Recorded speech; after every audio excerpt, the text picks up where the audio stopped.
Érico, obrigado pela sua presença aqui com a gente. A gente tem uma história de alguns anos juntos, né? Muitos anos. Não estamos mais trabalhando juntos, mas trabalhamos muito tempo. Eu queria que você contasse um pouco essa sua trajetória, da onde veio a ideia de financiar a baixa renda. Quando ninguém financiava a baixa renda, você financiava carros, né? Através da sua financeira Omni. Me conta um pouco dessa sua história de vida aí. Primeiro, para dizer que, apesar de não estarmos trabalhando juntos, eu tenho ótimas lembranças do tempo que nós trabalhamos juntos. Eu também. Então, é sempre uma alegria estar aqui com você. E essa história da Omni é bem interessante. Quando eu fundei a Omni, não tinha dinheiro. Então, como não tinha dinheiro, ficamos naquela grande dúvida. Bom, se você não tem dinheiro, você tem que maximizar a margem do que você tem de disponível. Se você tem muito dinheiro, você trabalha com alto volume e baixa margem. Não tinha dinheiro, alta margem, baixo volume. Bom, aonde eu podia fazer financiamento com alta margem? Onde tivesse pouca ou nenhuma concorrência. E foi aí que nós chegamos nos carros muito velhos e que alguém na imprensa, ao longo do tempo, apelidou de Pacheco, nos tempos que tinha o Passat, o Chevette e o Corcel. Tá? Muitos de vocês talvez nem se lembrem desses carros. Né? Pois é, mas existiam esses carros. Então, a gente ficou famoso por financiar os Pacheco. E tinha realmente alta margem, obviamente, alta margem com alto risco. Uhum. E nós sempre soubemos administrar esse alto risco, porque muitos concorrentes sempre disseram, vocês trabalham com taxas muito altas. E todos os concorrentes que entraram no nosso mercado ao longo do tempo com taxas muito mais baixas, tiveram problemas, porque calcularam errado a inadimplência e a dificuldade de cobrar. Não só a inadimplência, como a dificuldade de cobrar, porque todo o mercado de usado, é bem diferente do mercado de novo. E o mercado de muito usado, que é o nosso caso, que a gente financia veículos com mais de 10 anos, é muito mais complicado. Porque o mercado zero tem a tabela, é simplíssimo você saber o valor do carro.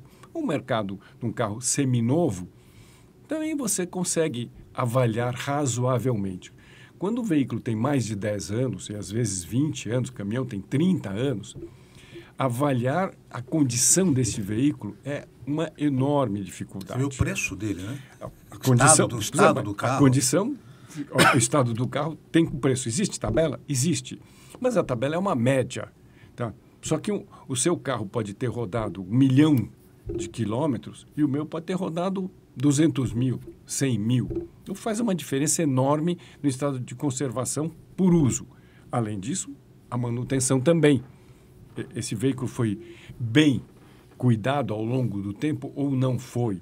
Então, avaliar o bem é muito complicado. E quando você avalia errado, você financia o valor errado. Se você quer financiar 70%, 80% de um valor de 100, então você calcula que aquele bem valia 100 e você financiou 80. Só que aquele bem não valia 100, valia 70. E você financiou 80, ou seja, você financiou mais do que 100% em vez de 70%, 80% que você queria financiar. Enfim, é um mercado bastante complicado. Como é que você desenvolveu essa... Porque cada caso era um caso, né? Cada caso é um caso, exatamente. E tem também a dificuldade de cobrar, porque, obviamente, pessoas com menos disponibilidade têm mais tendência a atrasar. Tá? Então, cobrança é um eixo extremamente importante na nossa operação. Como é que a gente resolveu isso? Naquele tempo não tinha ainda esses Corbans, correspondentes bancários que tem hoje, mas tinha na regulação do Banco Central esta permissão. E nós nomeamos alguns correspondentes bancários, que nós chamamos de agente, que são empresários locais que fazem este trabalho, porque eles estão lá, eles conhecem o cliente, eles veem o veículo. Tá? Então, a margem de erro é muito menor. É um revendedor, alguma coisa assim? Não, é uma pessoa. Um correspondente bancário. Na verdade, não é uma pessoa, é uma empresa, porque todos têm empresa. Nós temos correspondentes, nossos agentes, que chegam a ter 100 funcionários. Então, não é um... Tem alguns que têm 10, 5, 3, 8... Não, 3 não tem. Acho que o mínimo que eles têm é 10, porque tem pessoa para avaliar o bem, tem pessoa para fazer o crédito, para fazer a cobrança, para fazer o jurídico. Ou seja, é uma operação bastante complicada, bastante difícil, por isso que a gente tem pouquíssima concorrência até hoje. E aí eu me lembro que você estava falando assim, também era difícil, né? Porque a legislação não era muito favorável, né?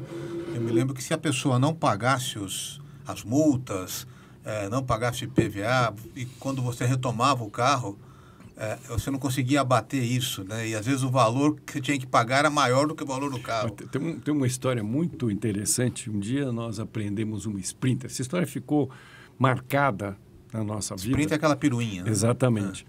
Porque ela valia tipo R$80.000. Nós aprendemos e descobrimos que ela tinha 1 milhão de multas. Quanto? 1 milhão de multas. E a multa fica para o dono do carro. No momento que você aprende e passa para o seu nome, você fica responsável por isso daqui. Quer dizer, o fulano rodou a vida inteira sem nenhuma preocupação com multa. Obviamente, ficou histórico, porque é um absurdo pensar que se chegou a um valor desse. E aí nós tivemos essa lição, devolvemos o veículo para o financiado, para ele ficar lá com a multa. Um dia, talvez o veículo seja apreendido. Porque era, obviamente, muito melhor perder os 80 mil do que ficar responsável por 1 milhão. E aprendemos, aprendemos aí. Agora, nós não apreendemos veículo antes de verificar quanto ele tem de multa. Porque este caso é emblemático, mas ter muita multa é comum. Ter 10, 20, 30 mil de multa é bastante comum. Tá? E dependendo do valor do carro, isso impacta muito no... Mas hoje a legislação permite você cobrar essa multa do antigo, do proprietário? Permite, mas se ele não paga nem o financiamento, a multa que ele não vai pagar. Entendeu? Não adianta a legislação permitir, porque não é viável. Se você não consegue receber nem o valor do teu financiamento, que dirá a multa?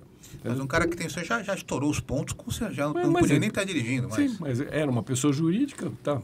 As multas vão em dobro, em dobro, em dobro. Tudo bem, algum dia que alguma blitz, o carro vai ser apreendido, mas passou a ser problema dele. Tá?